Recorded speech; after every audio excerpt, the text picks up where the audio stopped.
Mais il n'y a pas de... Attends, je regarde s'il n'y a pas... A priori, j'ai aucune restriction. Moi, j'ai tous les droits de tout le monde, donc... Donc, tu vois... Bon, moi, je te laisse tout faire, hein. Moi, je ne fais que causer. Tu fais beaucoup, non? Tu préfères causer ou tenir la caméra? Comment? Tu préfères causer ou tenir la caméra? Ah, ça c'est une bonne question. C'est une bonne question. Ce qui m'emmerde d'en tenir une caméra, c'est toute la technique. Mais ce qui me rassure, c'est que je suis en direct avec... tu vois, il n'y a pas de... Il n'y a pas d'effet... il n'y a pas d'intermédiaire. Mais en même temps, je suis pas opérateur, donc je fais confiance aux gens qui connaissent le métier. Mais c'est une bonne question. C'est vrai que c'est quelque chose qui te démange toujours sur un tournage. Non pas parce que tu es en désaccord avec ton chef opérateur, mais parce que tu as besoin d'avoir des sensations en direct, tu vois, de ce qui se passe. C'est... voilà, ouais, donc... Tu écris beaucoup avant, comment ça se passe Non, je brode. Je brode avant. Bah, le principe... Ça veut dire quoi, broder? Comment? Qu'est-ce que ça veut dire pour toi, broder? Justement, bah, si tu veux, t'es quand même obligé pour un film qui soit, en l'occurrence, documentaire, t'es obligé on te demande, en fait, de raconter ton film, donc de l'écrire, avant même qu'il soit fait. Et moi, tout ce que je trouve intéressant dans le documentaire, c'est justement ces phases de repérage avant tournage qui te donnent des idées, mais qui, à aucun moment, ne seront ce que tu vas faire au final. Et donc, un documentaire, comme moi je les aime, ou comme moi je l'ai fait, je l'ai construit au fur et à mesure. Donc, le fait d'écrire avant nécessite que tu brodes un petit peu, dans le sens de ce qui t'anime, de ce que tu ressens, mais c'est vrai qu'il y a de la broderie, quoi. Moi, je suis pas mauvais, quoi, quand il s'agit de broder, quoi. C'est pas le plus intéressant. Je suis plutôt un homme de terrain, quoi. Tu vois, je suis très très impatient en salle de montage.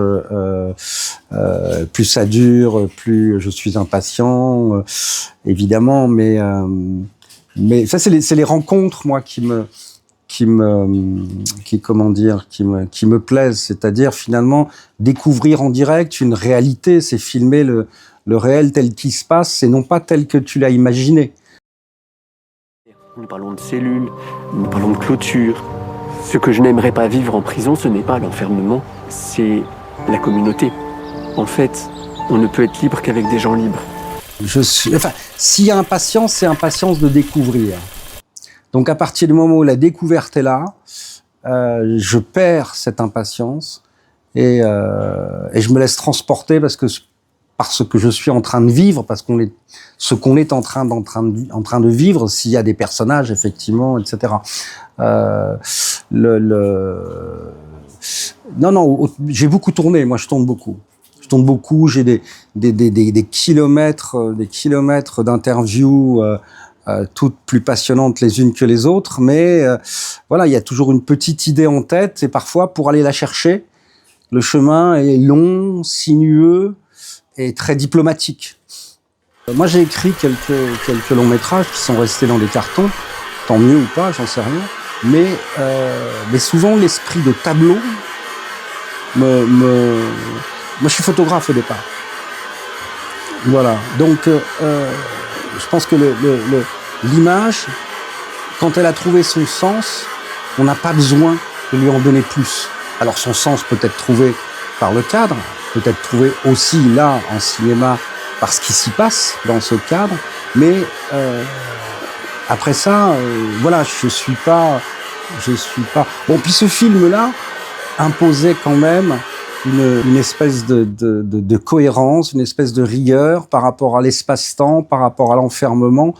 Donc les envolées lyriques picturales, si je puis dire, avec une caméra et ses mouvements, il pouvait y en avoir. Mais il fallait vraiment que ça se justifie, sinon il était important de montrer qu'on était dans un univers carré, un univers qui bougeait pas, un univers dans lequel le temps, finalement, a-t-il une emprise ou pas? Bien sûr qu'il en a une, on peut y réfléchir. Mais voilà, donc du coup, moi je pense que quand on m'a appris la photographie, en tout cas quand je l'ai développée ensuite avec mes acquis, je me suis dit une photographie c'est quelque chose de fixe. Pour autant, ça doit vivre. Donc c'est comme un tableau. C'est comme effectivement un tableau. C'est quelque chose de cet ordre-là où on peut, je dirais, se faire son propre film en regardant une image fixe. Parce que ça a du sens. En fait, il faut vivre la détention, mais pas la subir. Parce que si on la subit, en fait, c'est comme si on fait double peine. Travailler en milieu carcéral, il faut vraiment voir la personne, mais pas l'acte qu'elle a fait. On est dans un univers quand même tout à fait particulier, hein, que ça soit chez les moines où on a tourné ou que ça soit chez les personnes détenues. Il y a, si tu veux, ces gens-là, quoi qu'il arrive, sont dans la méfiance. Méfiance d'expérience, de ce qu'ils ont pu vivre ou de ce qu'ils ont pu voir, de l'image qu'on donnait d'eux. Donc, d'abord, établir cette confiance et puis aller à l'essentiel. L'essentiel, il est pour moi, il était beaucoup dans ce film, dans la parole, dans l'intériorité, etc. Donc, du coup, je l'ai peut-être privilégié à certains moments. J'ai privilégié sans doute le discours à l'image. Donc, mais l'image de départ, les discussions qu'on a pu avoir avec mon chef opérateur, c'était on fait pas de fioritures, quoi. Il y a quelque chose, si c'est fort, on est dessus et on ne dérange pas. On respecte, on ne perturbe pas.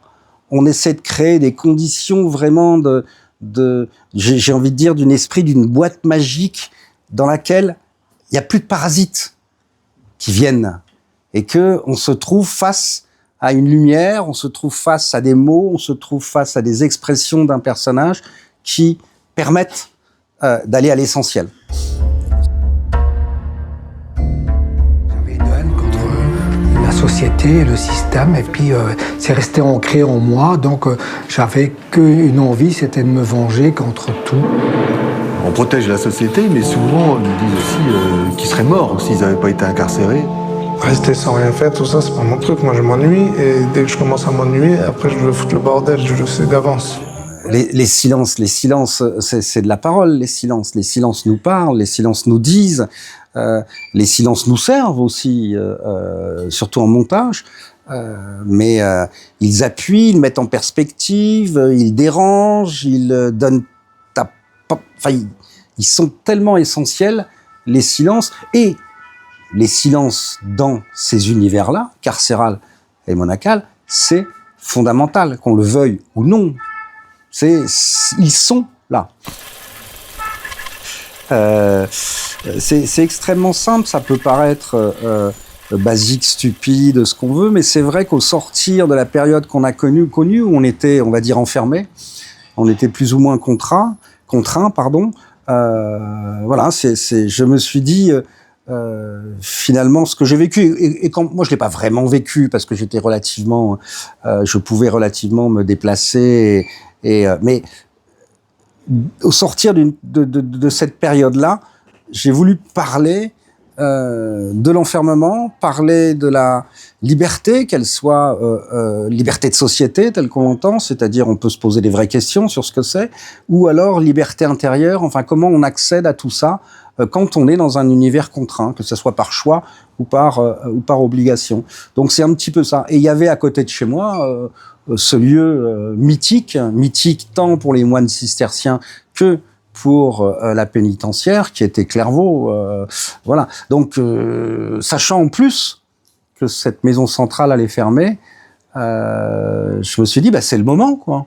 C'est le moment de faire quelque chose. On n'a pas fait grand-chose dessus, d'avoir une réflexion un petit peu différente sur l'enfermement et essayer de voir dans quelle mesure nous étions nous-mêmes, non enfermés, si je puis dire, impactés, même si le mot n'est pas très juste, mais comment nous, on ressentait ce qui pouvait se passer dans des lieux d'enfermement. Et Clairvaux, pour moi, il n'y en a pas d'autre. Je ne suis pas encore dehors, je suis toujours en prison. Peut-être que je ne sortirai jamais de prison, mais j'ai trouvé ma liberté intérieure et je pense que c'est ça le plus important, quoi. À travers l'histoire de Clairvaux, donc maison centrale qui a fermé l'année dernière, c'est un peu l'histoire de France. C'est-à-dire que c'est une partie intégrante, une institution, une partie intégrante de notre société et qui a évolué selon l'évolution de la société elle-même. Et Clairvaux, c'est aussi, finalement, c'est la maison centrale où tout le monde, tous les grands sont passés. Quand je dis les grands, c'est-à-dire les figures publiques. Quand je dis grands, on peut penser peut-être à Blanqui, à Guy Moquet, à des terroristes, aux généraux du putsch algérien, aux grands criminels, parfois aussi aux personnes emprisonnées de manière injuste, etc. Mais c'était cette prison de laquelle on ne s'évadait jamais. Donc c'était une prison qui a toujours été très dure, même s'il y a eu une évasion réussie. Est-ce qu'il y a des évasions réussies? J'en sais rien. Mais donc c'était un mythe, Clairvaux. C'est quand même le mythe qu'on rapproche de l'abolition de la peine de mort. C'est Badinter plaidant, Buffet-Bontemps avec son collègue Lévy, dont je me souviens plus le prénom. C'est tout ça. Donc c'était. Alors aujourd'hui, les gens connaissent moins Clairvaux. Il y a ceux qui connaissent Abbaye parce qu'ils s'y intéressent. Il y a ceux qui connaissent Prison parce qu'ils s'y intéressent. Le public, les jeunes en particulier, connaissent moins Clairvaux parce que voilà, depuis on va dire une trentaine d'années, il s'y passe plus grand-chose. Elle est silencieuse. Pour autant, elle est restée jusqu'au bout une prison très très sécuritaire, mais voilà, je pense que puis c'est parce que Victor Hugo a écrit sur Clairvaux, c'est parce que Maurras y est passé, parce que pendant la guerre, à la Deuxième Guerre mondiale, elle a une grosse histoire. Voilà, donc c'était, et puis parce qu'elle représente effectivement cette période où après la Révolution, hop, les abbayes, les moines sont chassés, les abbayes deviennent des biens nationaux, et dont l'État finalement quelques années plus tard se dit qu'est-ce qu'on va foutre de ça?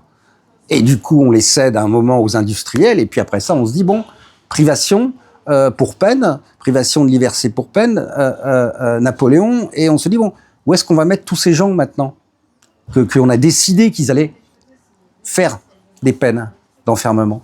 Où est-ce qu'on va les mettre? Donc on réquisitionne les abbayes parce que ça s'y prête, etc.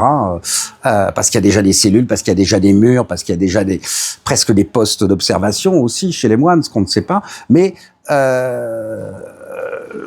voilà, c'est vraiment pour moi, et Clairvaux fait partie et puis surtout était la dernière abbaye-prison française. C'est-à-dire que quand ils ont décidé de faire une prison plus moderne, en 1971, ils n'ont pas décidé de la faire à côté de l'abbaye, ils ont continué, donc on va dire presque 200 ans plus tard, à se dire profitons de l'existant, c'est-à-dire tous ces murs. Clairvaux, c'est un mur de l'époque cistercienne, un autre mur de l'époque ministérielle, un mur de la pénitentiaire, un autre mur, etc. Donc voilà, c'était. Et puis quand on débarque à Clairvaux, quand on se rend compte du monumental qui nous, c'est frappant, c'est géantissime, c'est lourd, c'est. Je sais pas. Pour moi, j'ai pas été éduqué dans cet univers-là. Pour autant, c'était presque une évidence. C'est pas parce que c'est à côté de chez moi. Sans doute. Un petit peu. Mais voilà, il fallait choisir un lieu aussi où j'avais la possibilité d'être, je dirais pas comme un poisson dans l'eau, ça a été compliqué avec la pénitentiaire pour obtenir toutes les autorisations, mais où je me suis dit, il faut aussi laisser des traces de Clairvaux. Et je pense que la pénitentiaire, quand elle a accordé l'autorisation de faire un certain nombre de choses qu'on ne voit pas dans les autres films, qui sont interdits de tourner, elle a été plus indulgente, peut-être, avec mes demandes, parce que c'était Clairvaux. A trop poussé la logique de la peine de privation de liberté, autrement dit l'incarcération, on finit par porter préjudice au sens même de la peine d'emprisonnement.